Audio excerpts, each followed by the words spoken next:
How about that stock market? Well, for the weather report, let's go to Andy.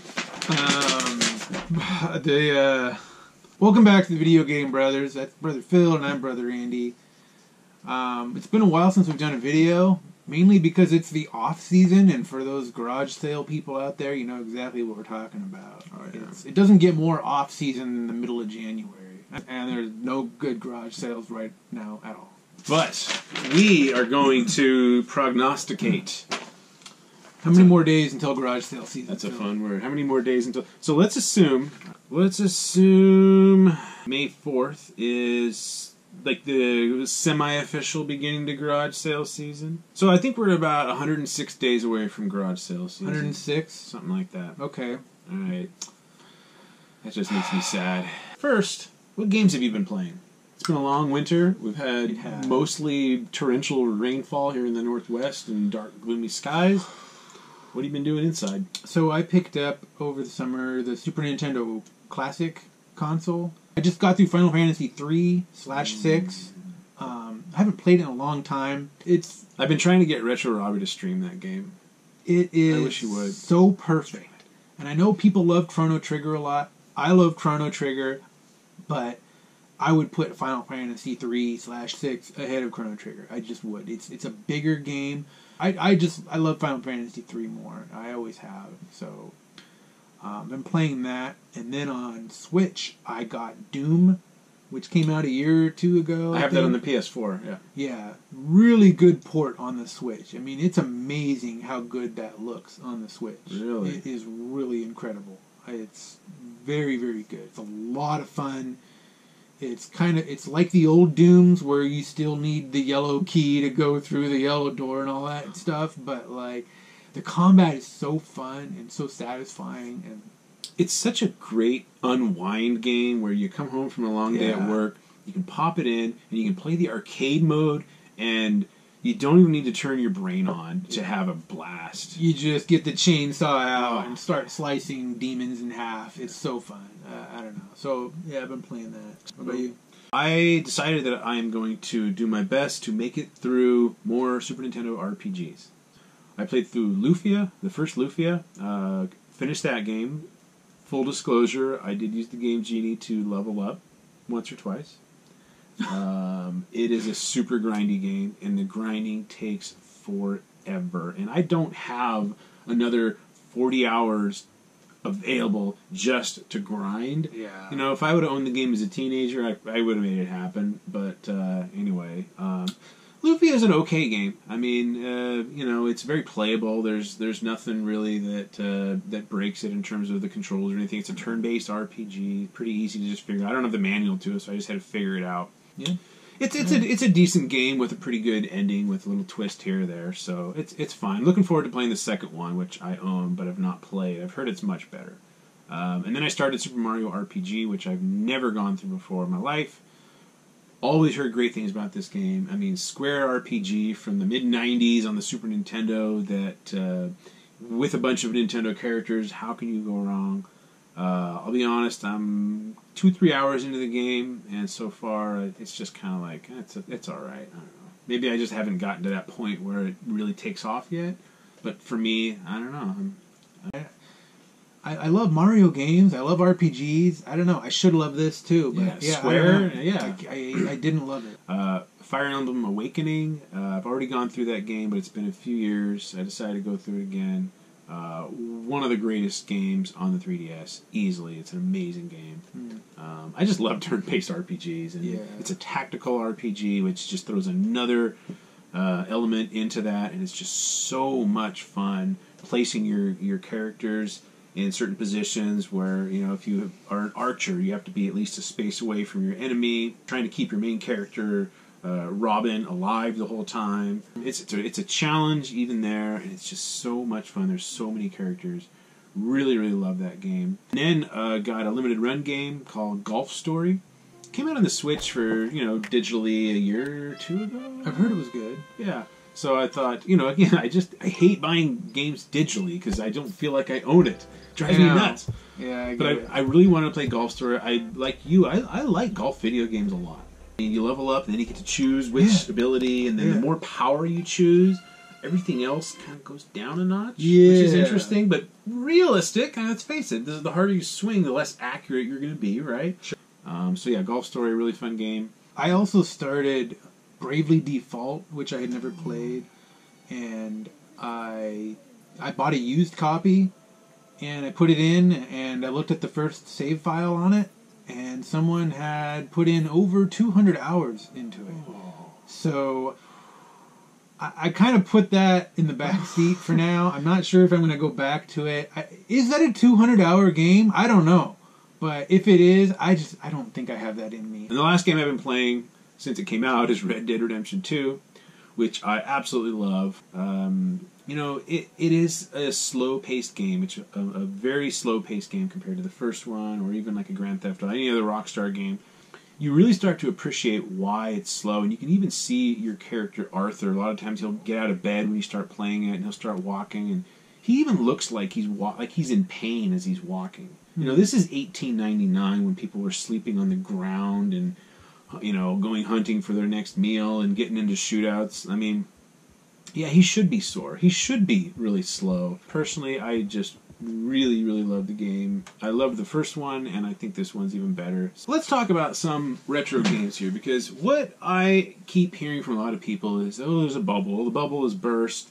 They look at a lot of these retro games, and yeah, a lot of them have some crazy prices, but a lot of them have dropped in value. It wasn't that long ago I was getting $40 each for The Legend of Zelda and Zelda 2, right? And now those games are like $18, $17 in value. I'm hearing from a lot of people that they think, this is kind of the market just sort of collapsing on itself or whatnot. It's like, look, people, no, that's not at all what this is. No. So we wanted to give our thoughts on that. Let's take a look at what's happened to some of the more common games. Legend of Zelda, Super Mario World, games like that. They've gone way down in value just in the last few years. Yeah. Well, here's the thing let's take Super Mario World, right? 20 million copies were sold. So until there are 21 million collectors who have to have this game in their collection, that game's value should never be more than $15. So as a result, yeah, that game should have never been a $25 game. The Legend of Zelda should have never been a $40 game. They were briefly because there was just a lot of sudden excitement. People kind of got out of control, and so there was these brief moments where they spiked, but it should have never been like that. And even the Mario Duck Hunt cart was like $12, and now it's $3. Now it's gone back to... Dude, that game is not a $12 game. The fact that that game went down in value is not an indication that the market is collapsing. That's an indication that that game has gone back to reality. Because it never should have been a $12 game. It's just no way. It's so common. Yeah, look, Little Samson is a $1,000 game right now, maybe more. 10 years ago, it was a $100 game. Yeah. Because it is legitimately rare. And that's the difference. Let's take a game like Fire Emblem Path of Radiance on the GameCube. Okay. It just keeps going up and up and up in value. A lot of that has to do with the fact that Fire Emblem has gained a lot of fans in the last 5 years, myself included, because it's awesome. But you look at the sales numbers in the U.S., maybe 150,000 copies were sold. Now, how many complete in-box copies are left? So, the question is, what if that number is 100,000? So are there more than 100,000 Nintendo collectors who want that? And I think the answer is yes. That is why that game keeps going up in value. That's why Earthbound keeps going up in value. Chrono Trigger, you name it. Those games were not sold in big quantities. Donkey Kong Country sold 11 million copies? Okay. That's not a $30 game. So yeah, they produced a crap load of Donkey Kong Country. That game never had any business being a $25 game. So the question is, what games are going to really hold their value and what games are going to really climb in value? That's a good question. And it is legitimately rare games. A lot of people like to use the word rare. They'll throw rare on something. Not Rareware, the company that made Donkey Kong Country, but uncommon games, right? And they'll take maybe an older Final Fantasy game and say, this is rare and uncommon. And they're not. I think they're just not. I think the word rare is probably the most overused word in collecting. I wouldn't even call Chrono Trigger a rare game or Earthbound. And here's why. Because if you want one today, you could buy one very easily. Yeah, it'll cost you a $100 bill probably for Chrono Trigger, a little more for Earthbound, but do you consider that rare when the supply is to the point where if you want one, you can just... I could buy one within 1 minute right now if I wanted to. That's not rare. You call that rare? It's I don't rare. know. I Expensive don't. and rare are different. Yes, and I've been in other hobbies where people overuse that word too, and they don't understand the difference, like you said, between expensive and rare. But I mean, here's what is rare. Original Super Mario Brothers is not rare. The Mario Duck Hunt cart or just the Super Mario Kart, neither of those are rare, but complete in box, that's definitely harder to find. Complete in box and really good condition, okay, now we're getting into the rare territory. Sealed box, okay, that's rare. yeah. Expensive. If I wanted an original Mario sealed, I go on eBay, Amazon, whatever, I'm probably not going to find one. It's probably going to take me a little while. They show up every now and then, but I would call that rare. Those higher end games and then the really good condition games, complete. I'm talking all the inserts are there, right? The box is nice and sturdy and still got good gloss. Those are the ones that are not going to tank in value. Even if it's Donkey Kong Country, even if it's The Legend of Zelda, those games are going to hold their value really well. Yep. I've seen this happen in other hobbies where initially the value for like a really mint or at least close to mint item is kind of above the regular non-mint value, and then as time goes on, the mint value skyrockets where the other value just kind of maybe trickles up a little bit. That's kind of what I see happening with video games. So you're right, even a non-sealed original Legend of Zelda complete in box, if it's just a cherry box with a super nice cart, that's going to hold good value and probably go up in value, for sure. Because those are legitimately rare, like you're talking about. Like, not many people really took the time in 1987 or whatever when they bought that original Zelda cart. How many people really went out of their way to keep that thing in nice condition? Right. Not very many. And it's hard to find a copy of Panic Restaurant, but geez, a Panic Restaurant in a box? Dude. Now that's super hard. How about sealed? Okay, now we're talking there's just a few on the planet, probably. Yeah. There's a wave of nostalgia. Sort of, it's gone over Nintendo, Super Nintendo 64. For some crazy reason, it leapfrogged a lot of stuff to get to GameCube, because GameCube prices went way up in value long before that nostalgia wave kind of should have hit it. And I don't really have a great explanation for that other than it's somewhat of a low print overall. You look at a lot of those games just because the GameCube as a console sold less than every previous Nintendo system. Things that are 15 to 20 years old. So we're looking at OG Xbox, PS2, GameCube. What are we expecting to see in terms of values going up? I think that bubble has already hit that generation. So the kids that were, 5 to 10 years old playing GameCube, PS2, original Xbox, are now 20-somethings, adults with disposable income, and they want to relive their childhood.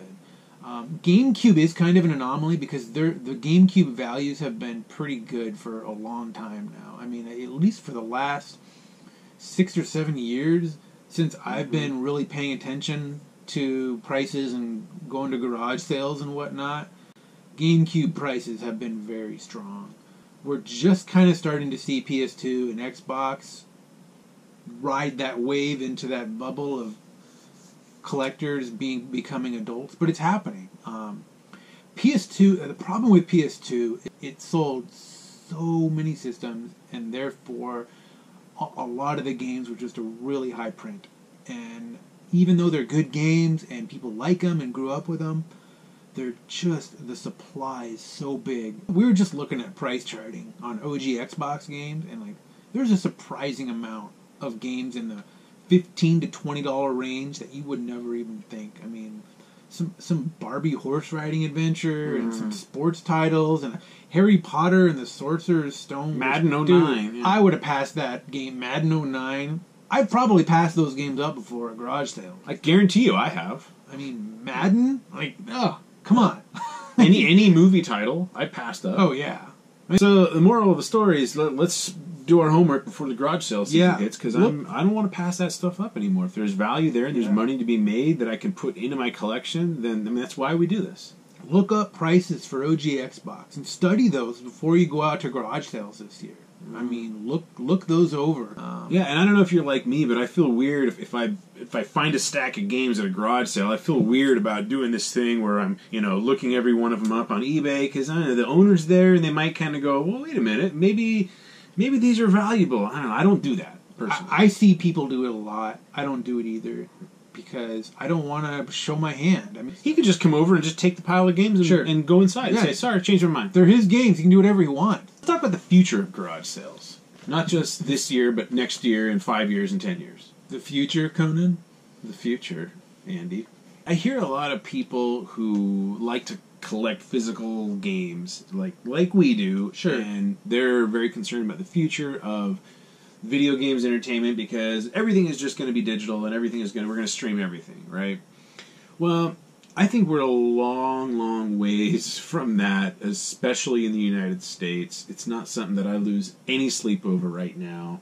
The biggest reason why we're so far away from that is because the internet in the United States just kind of sucks compared to a lot of other countries, particularly in Japan, where most of these games are made. We are not ready for that here at all. Not even close. Yeah. The infrastructure here. The U.S. is such a big country compared to most countries in the world. And by big, I don't just mean population. I mean literally the land mass. It's a huge country. I mean, the size of Japan, I haven't looked this up, but I'm guessing the size of Japan is probably smaller than the state of California. And they have massive population in a small area. And everyone lives in these giant, skyscrapers and buildings, and their infrastructure, they don't really have bad areas of internet or bad... I mean, they might up in the mountains or something, but for the vast majority of the population, they can do this. In the United States, we can't. I mean, just in the Seattle area here, this is one of the most plugged-in internet techie places in the country. This still isn't perfect. You take your phone down the street and there's a big hill there and it blocks your signal. It's like happens to me all the time. All the time. Yeah. We're so far away from this.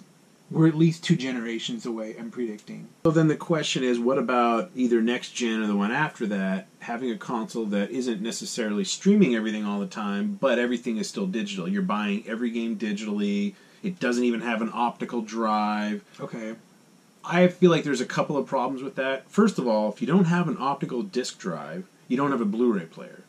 This country loves Blu-rays. They're huge. And as much as we stream things like Netflix and Hulu and Amazon, people still buy Blu-rays constantly. Yep. And I can tell you, at least in the next generation of games that are coming, people are not going to put up with a system that doesn't have a Blu-ray player, because then this Xbox Scorpion, or whatever it's called, is going to have to be right next to their Xbox One, and they're going to have to keep both consoles in their entertainment center because they want to play Blu-rays. That's the first problem. The other problem that doesn't seem like too hard of a fix is that there's just not nearly enough storage on these consoles. If it's going to be digital only, and it's going to be the next Xbox, we're going to need like 10 terabytes. The Xbox One X came out a little over a year ago with 1 terabyte hard drive, and they acted like that was a big deal. And I'm thinking, dude, there are so many games now that take up well over 100 gigabytes.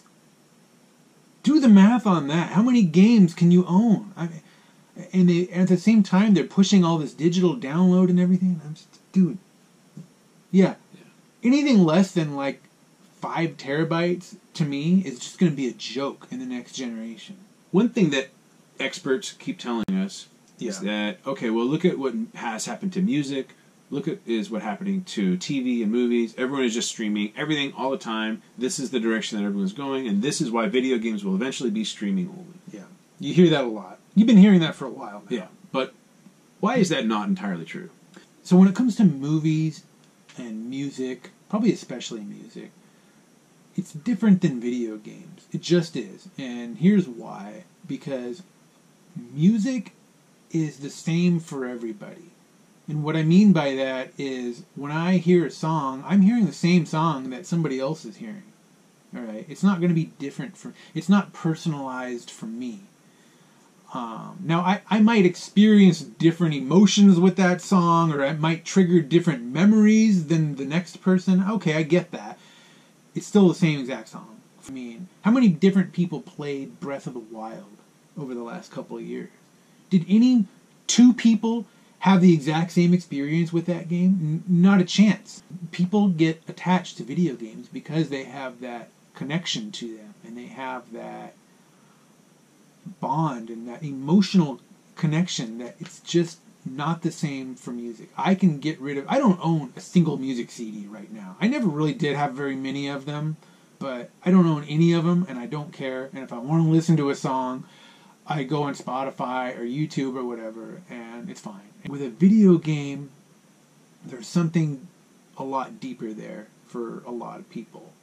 And they have physical copies of games with save files on them that are just so unique. No two people are going to have the same save file. For that reason, I don't see video games going the way of iTunes the way that so many people have predicted. I just don't see it happening. There are enough people out there. There are some, I get it, there are some Game Pass users that just don't care. And they don't have that same connection that we have to games, and they just want to play the latest Call of Duty and Madden, and they don't care about anything else. Fine, I get it. But for a lot of us out there, and I'm speaking for myself, speaking for Brother Phil, it's just different. I'm sorry, it just is. I agree with you, and I'll add to that, look, I know this doesn't go for everyone in the world, but in the United States, man, do we love to collect crap. Yeah. We love collecting. You ever been to a Comic-Con? You ever been to any kind of a hobby shop or even a video game store? I mean, people have... Just go on YouTube, what people collect out there. Starbucks cups. Like, who saw that coming? I don't know. People are really into that. They still sell vinyl record albums to this day. They manufacture and print those things because people want to collect. Video games have a lot of them great artwork on the cover. There's some fun inserts that recently it seems like all that's kind of going away. But people love collecting. They just love it. So where do you guys see the future of games as it relates to garage sales, which is kind of our whole thesis here? Like, we haven't noticed. How is this going to affect garage sales, right? That's the only thing we care about. Not really, but where do you see this going? I mean, digital only, big hard drives, streaming, no more physical games, no more garage sale fines. I mean, I don't know. Where do you guys see this going? And if we are going to be, in basically an all-digital world with video games, do you see that happening in the next generation, or 2 generations, or maybe not even that? I don't know. Yeah, what do you think? I don't know. Tell us what you guys think. Yeah, we're just trying to predict the future here. We're not, we don't claim to have a crystal ball, but we're generally right about generally everything. So that's true. The end. Okay, bye.